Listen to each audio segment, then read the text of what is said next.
Top of the morning to you laddies. Alright guys, welcome to my latest invention, Project Keyboard. So I'm going to start by talking about giving credit and thanks to people. Then I'm going to talk about components and circuits. Then we'll talk about mistakes we made, possible improvements, and at the end I also want to talk about what we learned.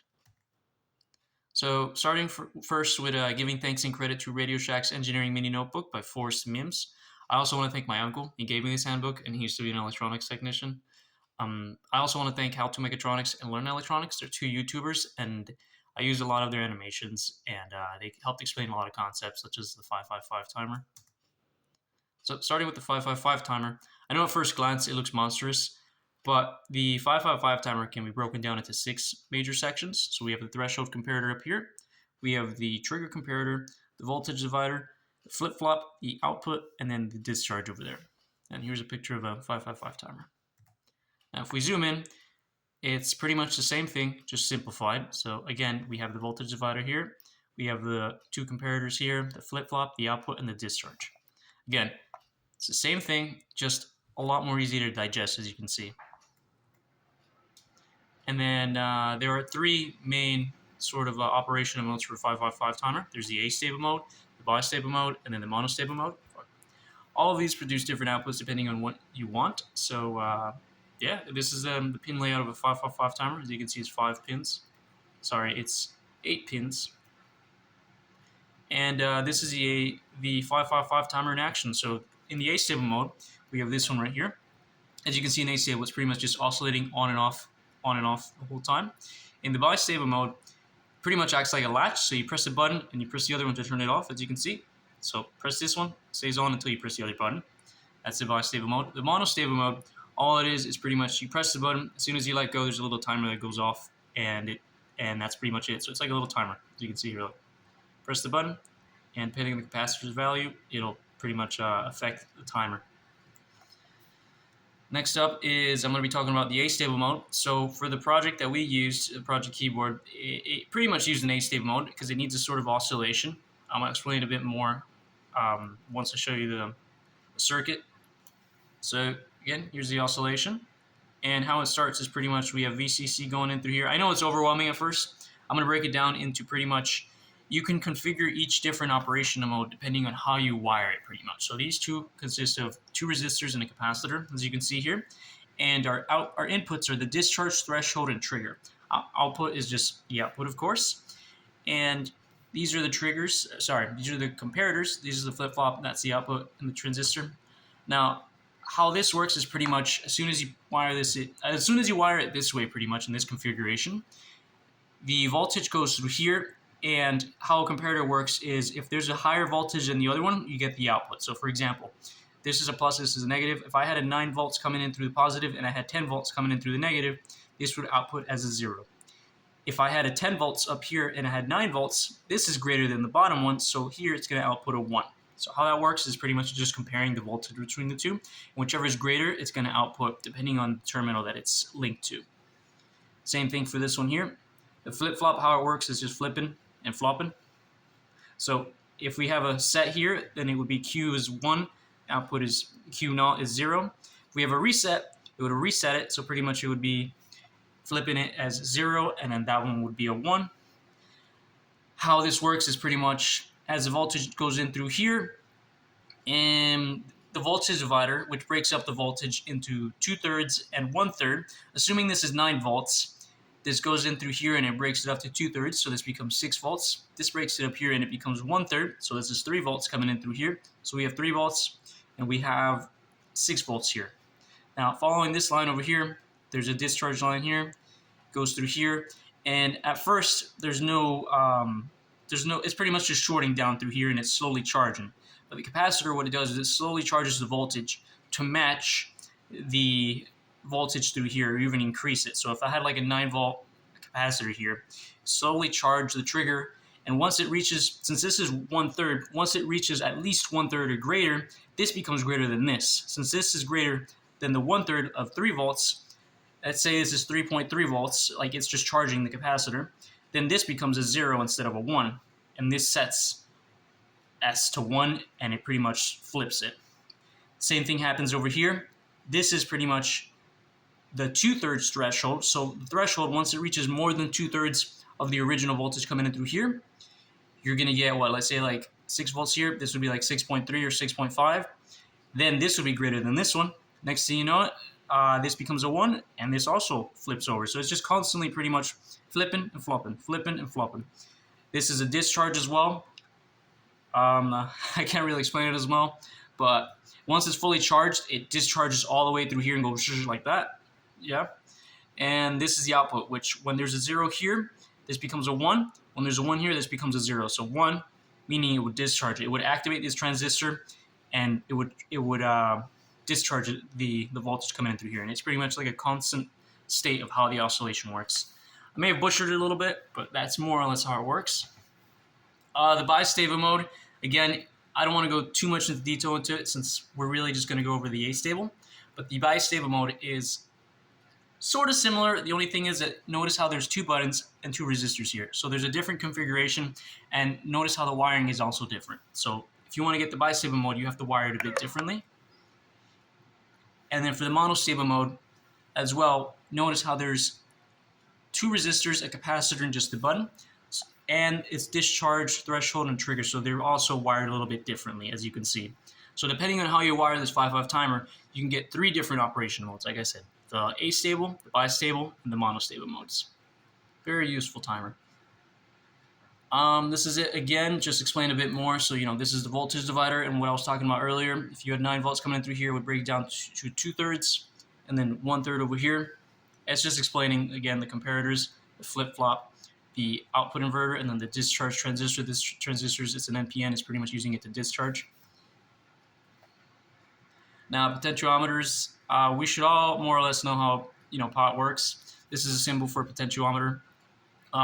Pretty much you put voltage in through here, and it comes out through there. And if you adjust this knob over here, you can adjust how much voltage is coming through. Capacitors, how capacitors work. So capacitors in DC, they behave like the open switch. So what I mean by that is they block the flow of current once they're fully charged. So that's pretty much what we're doing here. Once it's fully charged, it blocks it, and there's no more current. You're using a switch so that it can discharge it. So again, in DC, it's just charging and then just gets stuck there. In AC, it's a little bit more different. In AC, how this works is, let me adjust the phone a little bit. So pretty much, it's just constantly charging, discharging, and charging. Whoops. It's constantly charging, discharging, charging, discharging, charging, and discharging. How it works is it's flipping polarity. So when it starts here, imagine this is my finger. Imagine this is the positive end of my finger. And it's positive, then it discharges here, then it flips polarities, and then it charges here. So it's charging, discharging, charging, discharging. If we look at the 1, this pretty much represents that it's fully charged. The 2 represents that it's discharging here. The 3 represents that it's charging, but on the other end. So it's flipping polarities pretty much in AC. I find it really interesting. This is what happens when you wire a capacitor the wrong way. You never want to wire the polarities opposite to one another. This is a symbol for a capacitor, and this is a polarized and a non-polarized. It could also be called electrolytic. I just call them polarized and non-polarized. It's just easier to remember. Okay, speakers, explain how a speaker works. So a speaker pretty much just consists of a magnet, a coil, and a cone. You never really want to insert DC into it. As you can tell over here, it says DC has a constant amplitude which overheats and destroys the coil of a speaker. So pretty much, if you insert DC over here, it's going to destroy the little coil over here and cause it to short, just burn out. I almost caused an electrical fire playing Michael Jackson on a homemade speaker. So back in AC, when I was taking Anna Guzman, she showed us a video on how to make a homemade speaker, and I ended up doing that. And in the middle of that, I was playing Michael Jackson, and I noticed that I started smelling smoke and seeing little tiny fizzles of smoke coming out. So I ended up having to take it apart, and yeah, the speaker was busted. It kind of scared the shit out of me, but yeah. So switches, I don't really know to explain how a switch works, but you press the button and, conductivity goes through, it flows through. I was having, I did notice some students were having issues though in the beginning trying to wire these at first. So I kind of looked it up, and my brain for some reason likes to wire these diagonally. So you can wire it diagonally like this, or like my colleague Omar does. He pretty much just wires it horizontally like that. And that works too. But for some reason, I don't know why my brain just likes to wire them diagonally. Yeah, I don't know. Okay, so this is the keyboard circuit over here. As you can see, it's wired in the A-stable configuration. And what else? Here's a threshold here, 6 and 2. The supply voltage is 8. The output is 3. Switching capacitors are down over here. And this is the keyboard in the flesh over here. I built it on the breadboard. Some more stuff such as the frequencies and stuff like that to use to get the certain pitch. I'll explain that a bit more. So mistakes we made. At first, I had no idea what values to put to figure out the exact frequency. Most of the work was done through trial and error, and eventually I got a note that I wanted and tuned it accordingly. So what I mean by that is, in the beginning, I pretty much would just take out capacitor. Like I would input and switch the capacitors and press the button. So I'd take out a capacitor, put it in, press the button, and depending on the tune I got, I adjusted it accordingly. So it's like I press this button and I don't like that tune, I would switch it with the capacitors values. After completing the circuit, I looked it up on YouTube to see how other people accomplished it, and I realized I may have overcomplicated it with the capacitors, as other people use resistors to adjust their notes. So for this one, for example, notice how it's pretty much just using resistors to create a keyboard. But I do have a problem with it. I don't know if you could adjust each single note then, because if you adjust this resistor, wouldn't it adjust all the other notes in the process? Yeah, I don't really know. Okay, so possible improvements. Possible ways to improve the circuit would be to add a variable capacitor rather than having to individually input capacitor values. So what I mean by that is, you see how the values of the capacitors are set here? If I had a variable capacitor, I could easily tune the frequency of each note, and it's a lot more easier and convenient than having to input and output the capacitors like I did. It was a bit of a pain, but doable. Another possible improvement would be to add 25k ohm resistors. So if you added 25k ohm resistors to each switch, it would also allow me to tune the frequency just as the variable capacitors. Okay, so what I learned about capacitor values and how it affected frequency. Assuming my resistance is constant, if I increase my capacitance, my frequency goes down. If I decrease my capacitance, my frequency goes up. Therefore, they're inversely proportional. So what I mean by that is pretty much, notice how in the notes, if I want the note G3, the frequency is this, and this is the capacitance. If I want a higher frequency, for example, 391 hertz, notice how I have to decrease the capacitance to get that frequency.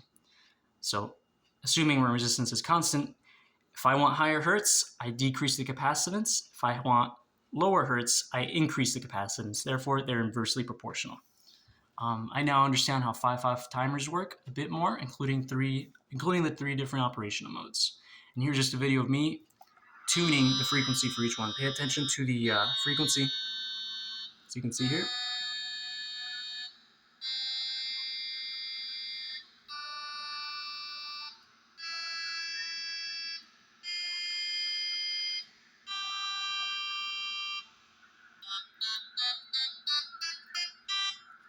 All right. So what we learned, I also learned how to tune a note by adjusting its frequency. So pretty much I looked up the piano layout, and as you can see here, you can see the different frequencies for the exact tone you want, or the pitch or frequency. Here we go. So I pretty much used around here, I believe. Let me go back.